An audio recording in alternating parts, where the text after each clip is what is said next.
दीपक में अगर फूल बनता है तो तुरंत ही 3 काम शुरू कर दीजिए। इन 3 कामों को करने से आपकी किस्मत बदल जाएगी, भगवान आपसे बहुत प्रसन्न होंगे और आपके सभी बिगड़े काम बनने लगेंगे।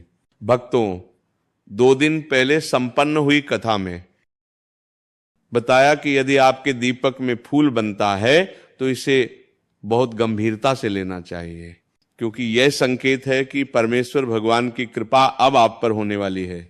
जो भी कठिनाइयां आपको लंबे समय से परेशान कर रही थी वे समाप्त होंगी। आप आर्थिक रूप से मजबूत होंगे, आपकी मनोकामनाएं पूर्ण होंगी और भगवान स्वयं आपके घर में वास करेंगे। भक्तों, हमारी बात पे थोड़ा गौर कीजिए। दीपक में फूल कब बनता है और क्यों बनता है?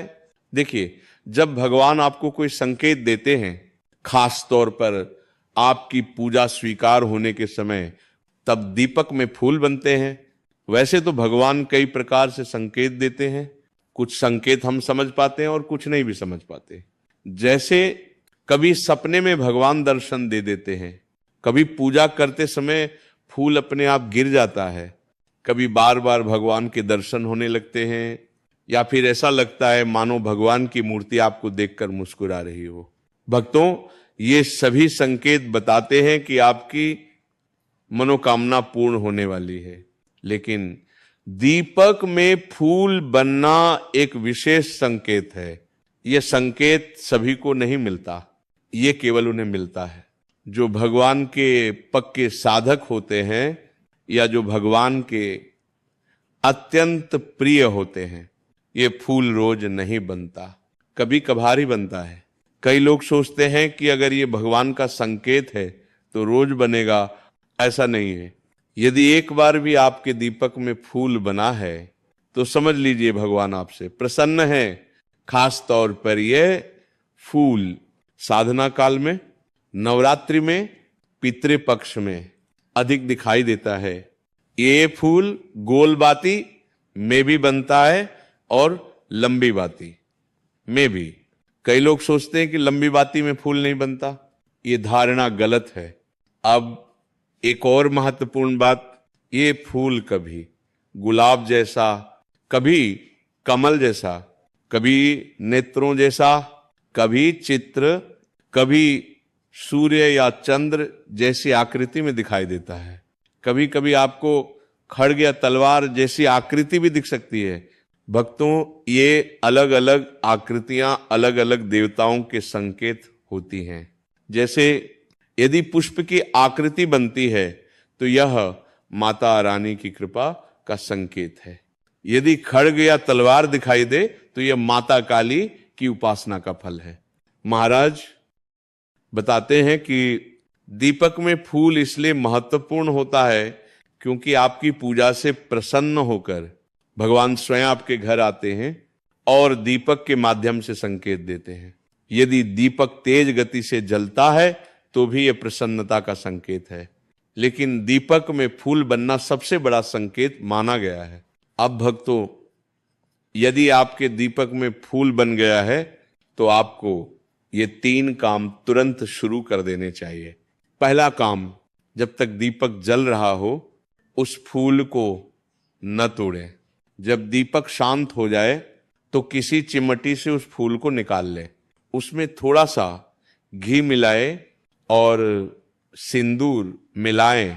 यदि आप हनुमान जी या माता काली के भक्त हैं तो उसमें कुमकुम या चंदन भी मिला सकते हैं। इससे रोज तिलक करें। इस तिलक की शक्ति इतनी प्रबल होती है कि आपके कार्य स्वतः बनने लगते हैं, लोग आपके प्रति सकारात्मक सोचने लगते हैं, सामने वाला व्यक्ति आपके अनुसार व्यवहार करने लगता है। जैसे सूर्य का तेज होता है वैसे ही इस तिलक से आपके चेहरे से सकारात्मक ऊर्जा निकलती है। यदि तिलक न कर सके तो इसे कान के पीछे या गर्दन के पीछे लगा लें। यदि नौकरी नहीं लग रही तो नौकरी लगने के योग बनते हैं। जिस समस्या का कोई समाधान नहीं दिखता उसका समाधान मिलने लगता है। दूसरा काम, आपको मंत्र जाप शुरू करना चाहिए, चाहे वो चालीसा हो, सहस्त्र नाम हो या कोई भी मंत्र जिसे आप जपना चाहते हो, महाराज बताते हैं तिलक से आपको लगभग 20% ऊर्जा मिलती है, लेकिन इस समय मंत्र जप करने से 80-90% तक आध्यात्मिक ऊर्जा प्राप्त होती है। मंत्र जप से जो फूल आपको पहले धुंधला दिखता था वह अब स्पष्ट अनुभव में बदलने लगता है। आप भगवान की उपस्थिति को महसूस करने लगते हैं। तीसरा काम, आपको भगवान को भोग अर्पित करना चाहिए। भक्तों, सभी योनियां, देव योनि, मनुष्य योनि, जीव योनि, सब भोग से ही तृप्त होती है। आप भोग में मिष्ठान, 2 लौंग बतासे या सबसे उत्तम पहली रोटी में थोड़ा सा गुड़ मिलाकर भगवान को अर्पित करें। 15-20 मिनट बाद उसे पूरे घर में बांट दें। भोग अर्पण करते समय आंखें बंद करें और भगवान का आवाहन करें ताकि वे भोग स्वीकार करें। इन 3 उपायों से भगवान स्थायी रूप से आपके घर में वास करते हैं और हर प्रकार की विपत्ति का नाश करते हैं। भगवान की कृपा के 8 लक्षण महाराज बताते हैं। शांति और क्षमा, घोर अपमान के बाद भी मन शांत रहना हरि कृपा का संकेत है। दोष दर्शन से दूर रहना, दूसरों की बुराइयों की बजाय अच्छाइयां दिखने लगें।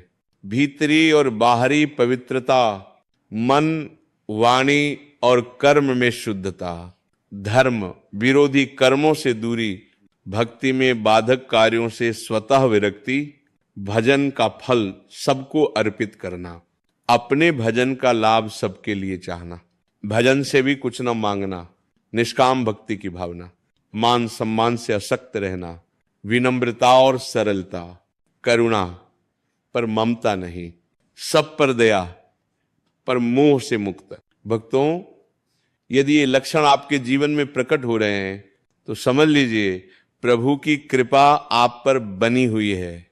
जय श्री राम। हरि कृपा सदा बनी रहे।